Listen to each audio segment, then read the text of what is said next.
Hi friends, welcome to fezuskitchen. എല്ലാവർക്കും ഞങ്ങളുടെ ഹൃദയം നിറഞ്ഞ ബലിപെരുന്നാൾ ആശംസകൾ. നമ്മുടെ ചാനൽ ഇപ്പോൾ 11K ആയിട്ടുണ്ട്. അപ്പോൾ നിങ്ങളുടെ സപ്പോർട്ട് കൊണ്ടൊന്ന് മാത്രമാണ് ഇതുവരെ എത്തിയിട്ടുള്ളത്. തുടർന്നും നിങ്ങളുടെ സപ്പോർട്ട് ഉണ്ടാകുമെന്ന് പ്രതീക്ഷിക്കുന്നു. വീഡിയോസ് എല്ലാം കാണണം, സപ്പോർട്ട് ചെയ്യണം. എല്ലാവരും ട്രൈ ചെയ്ത് നോക്കിയിട്ട് അഭിപ്രായം പറയാൻ മറക്കരുത്. ഇന്ന് ചെറിയൊരു ഈദ് വ്ളോഗാണ് ചെയ്യുന്നത്. കോവിഡ് ആയതുകൊണ്ട് പുറത്തൊന്നും പോയിട്ടുണ്ടായിരുന്നില്ല. പെരുന്നാളിൻ്റെ തലേന്ന് തന്നെ ഞാൻ 2 കേക്ക് റെഡിയാക്കുന്നുണ്ട്. സിമ്പിളായിട്ടുള്ള വാനില കേക്കാണ് റെഡിയാക്കുന്നത്. 2 ചെറിയ മിനി കേക്കാണ് റെഡിയാക്കി എടുക്കുന്നത്. ഒരു വലിയ ബേക്കിംഗ് ട്രേയിലേക്ക് ഇതുപോലെ ബാറ്റർ ഒഴിച്ചിട്ട് നമ്മൾ കേക്ക് കട്ടർ വെച്ചിട്ട് കട്ട് ചെയ്തെടുക്കുകയാണ് ചെയ്യുന്നത്.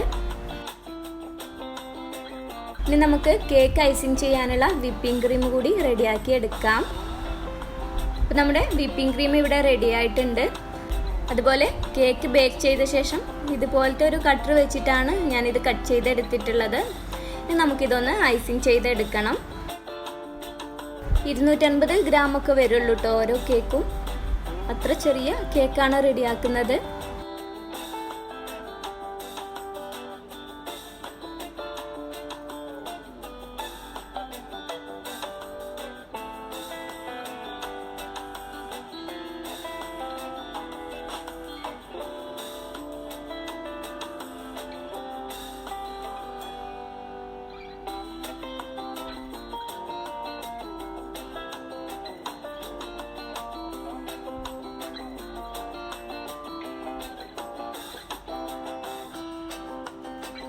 ഇനി നമുക്ക് സിമ്പിൾ ആയിട്ടുള്ളൊരു ഡെക്കറേഷൻ കൂടി കൊടുക്കാം.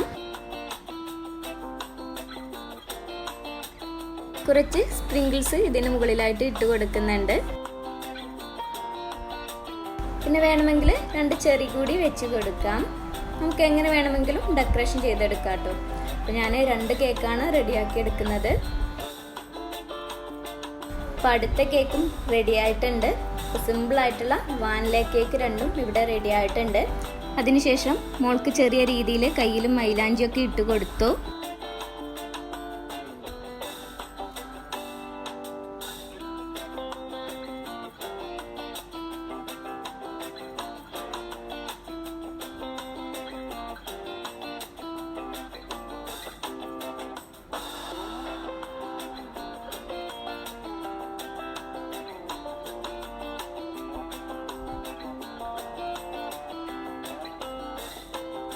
മോൾക്കിട്ട് കൊടുത്ത ശേഷം ഞാനും കയ്യിൽ മൈലാഞ്ചിയൊക്കെ ഇട്ടു.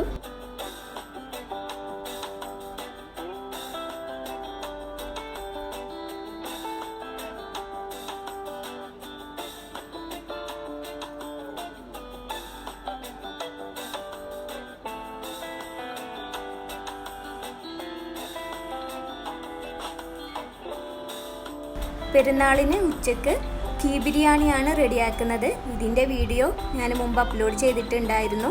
റൈസിലേക്കുള്ള സ്പൈസസ് ഞാൻ ഇതുപോലൊരു കോട്ടൻ്റെ ക്ലോത്തിൽ കെട്ടിയിട്ടാണ് ഇട്ട് കൊടുത്തിട്ടുള്ളത്. അങ്ങനെയാകുമ്പോൾ നമുക്കത് എടുത്തു മാറ്റാൻ പറ്റും. മസാലയ്ക്ക് വേണ്ടിയുള്ള ചിക്കന് ആദ്യം തന്നെ ഫ്രൈ ചെയ്ത് വെച്ചിട്ടുണ്ടായിരുന്നു. അതുപോലെ ഇനി ഗാർണിഷിന് വേണ്ടിയിട്ടുള്ള കുറച്ച് അണ്ടിപ്പരിപ്പും മുന്തിരിയും ഉള്ളിയൊക്കെ ഒന്ന് ഫ്രൈ ചെയ്തെടുക്കാം.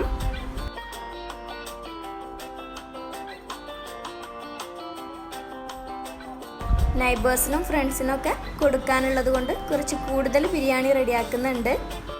അപ്പോൾ ഈ കീ ബിരിയാണിയുടെ റെസിപ്പി കാണാത്തവർ കണ്ടു നോക്കണം. ലിങ്ക് ഞാൻ ഡിസ്ക്രിപ്ഷൻ ബോക്സിൽ കൊടുക്കാം. എല്ലാവരും ട്രൈ ചെയ്ത് നോക്കിയിട്ട് അഭിപ്രായം പറയാൻ മറക്കരുത്. മസാല റെഡിയായ ശേഷം ഫ്രൈ ചെയ്ത് വെച്ചിട്ടുള്ള ചിക്കന് കൂടി ഇട്ടിട്ട് മിക്സ് ചെയ്യാം. അവസാനം ഒരൽപ്പം മല്ലിയിലയും പുതിനയിലയും കൂടി ഇട്ട് കൊടുത്തിട്ട് മസാല മാറ്റി വെക്കാം. മസാലയും റൈസൊക്കെ റെഡി ആയിട്ടുണ്ട്. ഇനി നമുക്കിതുപോലെ കീകൾ റെഡിയാക്കി എടുക്കണം. ഇതിൻ്റെ വീഡിയോ മുമ്പ് ഇട്ടത് കൊണ്ടാണ് കൂടുതൽ കാണിക്കാത്തത്.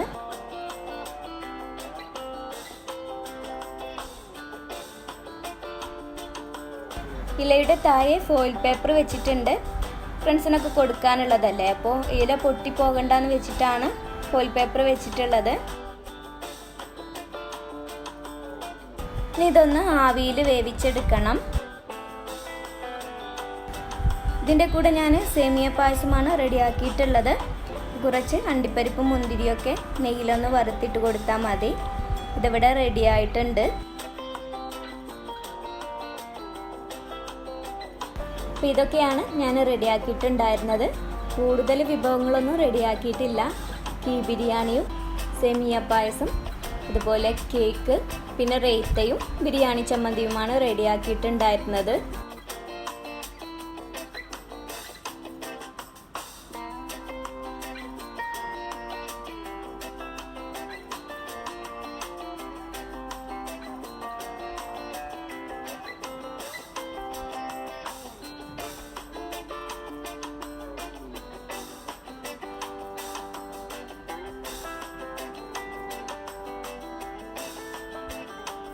കോവിഡ് ആയതുകൊണ്ട് പുറത്തൊന്നും പോയിട്ടുണ്ടായിരുന്നില്ല.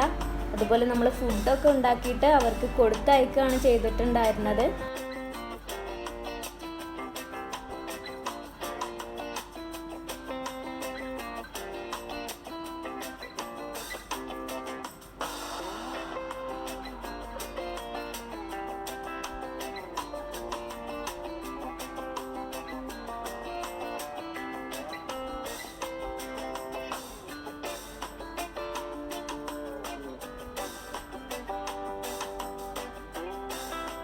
ഇതൊക്കെയാണ് ഞങ്ങളുടെ ഈദ് വിശേഷങ്ങൾ.